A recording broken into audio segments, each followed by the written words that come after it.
maka jangan salahkan. Kalau nasab Anda sekarang digugat oleh orang-orang yang punya kultur nasab yang sesungguhnya, jangan salahkan. Karena secara etika Anda juga sering menciplak daripada amalia-amalia orang lain. Begitu. Siap saya menjadi penjaga gawang neraka. Kitab tasawuf mirip dengan sebelumnya. Itu tidak ada selama ini mengatakan itu mencuri.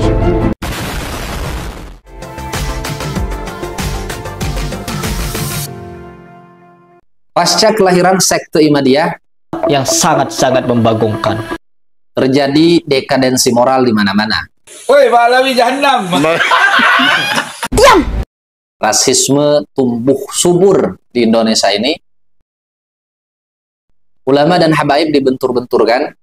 Ulama Nusantara dengan ulama non-Nusantara juga dibentur-benturkan. Menghargai dan menghormati para ulama itu menjadi suatu yang tabu di negeri kita sekarang ini. Pusing. Kata Asakhawi lah, Asakhawi baca kemarin sore. Aneh pingin ketemu sama Asakhawi, bisa nggak bangkitin dia dari kubur? Aneh cuma nanya doang. Wi, itu ente bilang mujmaun alid, yang ijma mana, Li? Itu Asakhawi, Wi, gitu loh. Apa kata Asakhawi kemarin waktu ketemu sama kita? Kata Asakhawi, gua mah cuman anu doang, mancing suasana, katanya gitu. Uskut, diam kamu.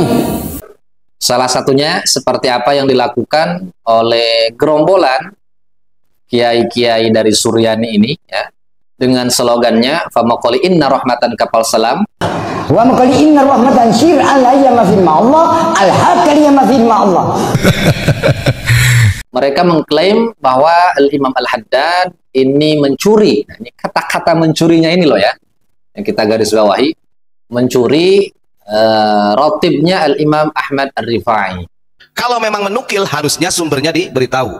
Jangan sampai ini adalah milik seorang waliullah, wali kutub si Ahmad Ar-Rifai, kemudian diklaim di hak cipta oleh habaib. Itu yang bahaya. Banyak amalia-amaliyah yang sebenarnya diklaim secara tidak langsung oleh kelompok-kelompok mereka. Padahal teman-teman ya, di dalam ilmu agama ini kita akan banyak menemukan sesuatu yang identik dari satu kitab ke kitab yang lain, apalagi kitab mutakhirin yang bersumber dari kitab-kitab mutaqaddimin, dan jelas akan terlihat sama ya, karena kita ini memang bersumber dari sumber yang sama. Semuanya bersumber dari Al-Quran, Al-Hadis, kemudian para ulama dari generasi ke generasi.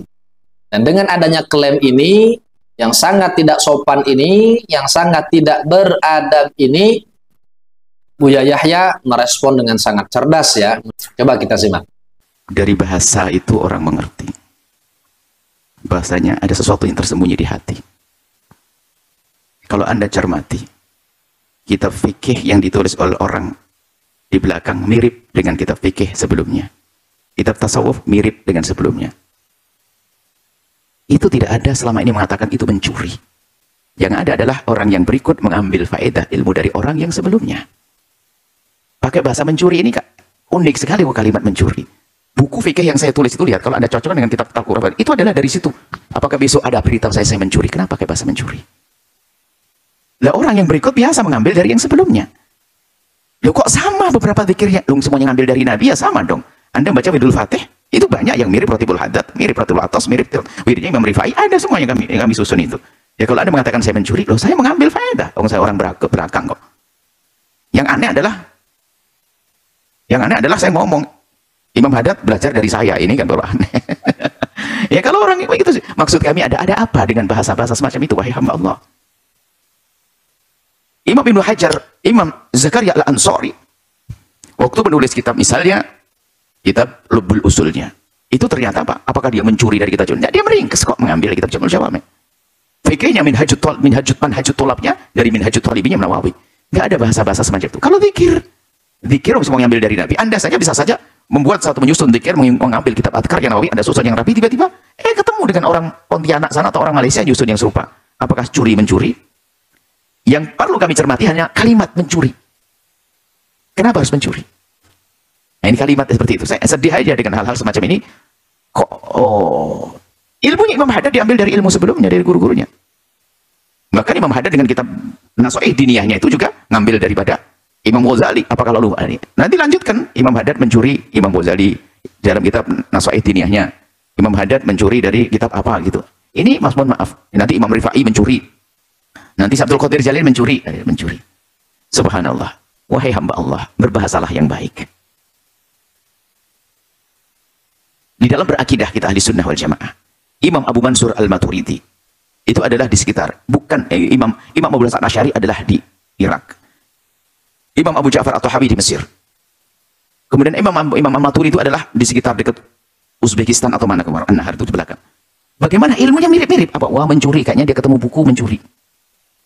Tidak bisa seperti itu, hamba Allah. Maksud kami, yuk berbahasa yang santun. Kalau mengambil ya memang misalnya kita melihat, mohon maaf, yang kita melihat misalnya kita ulama dahulu, kita Thariqah Qadiriyah, Thariqah Tijaniyah, Thariqah itu yang punya zikir-zikir. Kemudian kita mencoba mengambil beberapa zikir itu, lalu kita kumpulkan satu zikir. Ya saja. Karena saya tidak kuat kalau saya harus pakai zikirnya seperti Syaikhul Qadir Jali terlalu besar, itu untuk orang besar, saya orang kecil, saya peringkas. Lalu saya nyomot, nyuri. Maksud kami, tolonglah bahasa yang santun, tidak pakai kalimat mencuri dan sebagainya. Mengambil, kalau mengambil bisa jadi ulama dulu itu selalu dengan ketawaduannya menisbatkan ilmu kepada gurunya, saya ambil kepada guru dan sebagainya, biarpun tidak disebutkan, tidak sempat menyebutkan. Termasuk, mohon maaf, yang kami sampaikan di majelis ini, dari mulai kami mengadakan majelis sampai hari ini, kalau ada fatwa-fatwa fikih yang kami keluarkan, bukan fatwa kami ngambil dari ulama, mohon tidak mencuri. Ngambil dari para ulama. Hanya saya sedih aja mendengar pertanyaan itu. Imam Rifai orang hebat, Imam Haddad orang hebat, Syekh Bahauddin Naqsyabandi orang hebat, Syekh Ahmad Badawi orang hebat. Kalau Anda cermati zikirnya ada kemiripan. Apakah setelah itu Anda berkata mereka mencuri? Ayo wahai hamba Allah, kita belajar sopan santun, belajar yang baik. Nggak bisa dipungkiri kebesaran manfaatnya Imam Rifai. Nggak dipungkiri manfaatnya besarnya manfaatnya Imam Rifai. Tidak bisa dipungkiri besarnya kemanfaatnya Imam Haddad dengan buku-bukunya. Beliau itu buta, Imam Haddad. Bukunya sampai hari ini dibaca. Imam Haddad itu buta. Dari kecil, umur 5 tahun. Menulis buku Risalah Mu'awana, Hikam, dan Adab Sulukil Murid, Adab Tata Krama ada. Dan banyak imam-imam besar. Imam-imam besar mereka. Jangan runtuhkan diri kita dengan sombong dengan beliau-beliau orang-orang besar. Nah, jadi teman-teman, kita semuanya jangan mundur lagi ke zaman batu. Kita orang Indonesia ini sudah dewasa, kita orang Indonesia ini sudah terlatih menjadi bangsa yang pantang menyerah, bangsa yang memiliki semangat juang di dalam mempersatukan umat. Oleh sebab itu, kita jangan terpengaruh oleh pihak ketiga yang ingin merusak Indonesia ini dengan membentur-benturkan sesama anak bangsa. Mudah-mudahan kita semuanya terjaga hati kita dari penyakit iri, dengki, hasad, dan penyakit hati lainnya. Assalamualaikum warahmatullahi wabarakatuh.